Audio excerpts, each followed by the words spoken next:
En République démocratique du Congo, les enjeux climatiques deviennent de plus en plus une question de premier plan pour laquelle différentes voix s'élèvent pour sa préservation.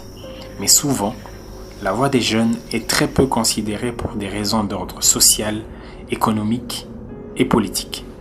C'est cette situation qui a motivé un groupe de 21 jeunes Congolais venus de divers horizons, profitant de la tenue de la COP21, à amorcer un changement nécessaire en donnant leurs opinions sur les enjeux climatiques. C'est le projet 21.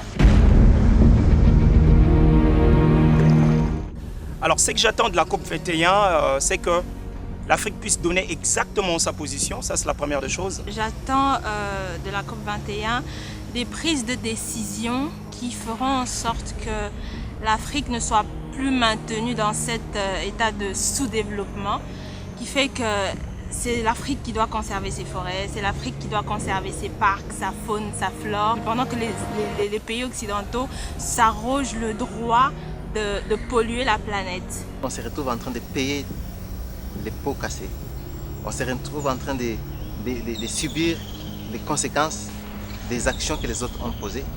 La COP 21 pour moi devrait être un moment pertinent où nous allons tous nous donner une seule voix pour que les investissements en termes d'énergie verte reviennent en Afrique.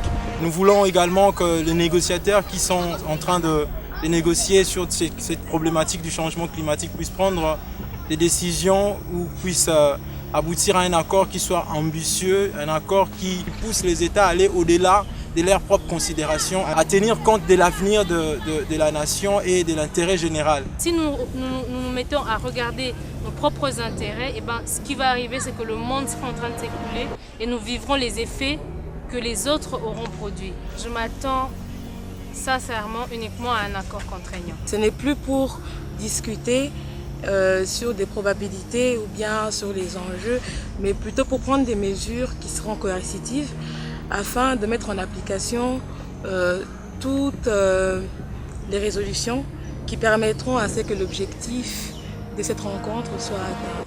Et moi je pense que c'est une occasion pour compenser la souffrance que nous sommes en train de vivre. Beaucoup de vœux pieux avaient été émis, et notamment la signature d'un accord qui aurait été contraignant pour les différentes parties prenantes à cette conférence sur le climat. Mais malheureusement, avec déjà les réactions de part et d'autre, cet espoir commence déjà à s'étioler un peu. Je pense que malheureusement, il n'y aura pas grand-chose à attendre de cette 21e conférence sur le climat. J'aimerais qu'il y ait un inversement de situation dans le sens où que l'Afrique ait aussi ce droit-là de jouir de ses richesses, et que les pays occidentaux protègent la planète, protègent les ressources naturelles. Je vais bien le dire que tout le monde ne sera pas servi de la même façon, mais qu'au moins la majeure partie des personnes ou des entités puissent au moins avoir la réponse à leurs questions qui se posent depuis tant d'années. Bon, déjà, si je me retrouve à cette table, ce serait en tant que Congolaise. Et dans nos pays ici, lutter contre le changement climatique, c'est avant tout lutter contre la pauvreté. Pourquoi? Parce que nos populations locales sont pauvres. Elles n'ont pas les moyens d'acquérir les technologies propres à réduire la pression sur l'environnement. Je pense qu'il serait important qu'on puisse rassembler tout le monde et qu'il y ait une synergie d'action écologique, c'est comme ça que j'appellerais, et ça aidera à ce qu'on puisse avoir des réponses communes. Moi, je crois que vous conviendrez avec moi que l'Afrique reste l'unique continent sur qui nous pouvons compter pour changer les problèmes, pour sauver la planète des problèmes de changement climatique. COP 21, c'est une occasion pour l'Afrique de pouvoir revendiquer ce qui lui est dû. Les financements, ils existent. Il y a autant de millions, de milliards même qui sont dépensés chaque année. Mais ce que je trouve, c'est en fait, ce que j'aurais souhaité, c'est une sorte de fluidification de ces flux. Qu'ils puissent être accessibles par les acteurs directs pour ceux qui vont réellement les utiliser, en diminuant le nombre d'intermédiaires, parce que malgré toute la bonne volonté qui puisse exister, ces intermédiaires-là ponctionnent une bonne partie de ces revenus-là, qui auraient pu être utilisés de manière, je dirais, plus effective. C'est le moment de démontrer que nous contribuons à la biodiversité et nous soyons rétribués selon ce que nous sommes, selon l'enjeu que nous constituons.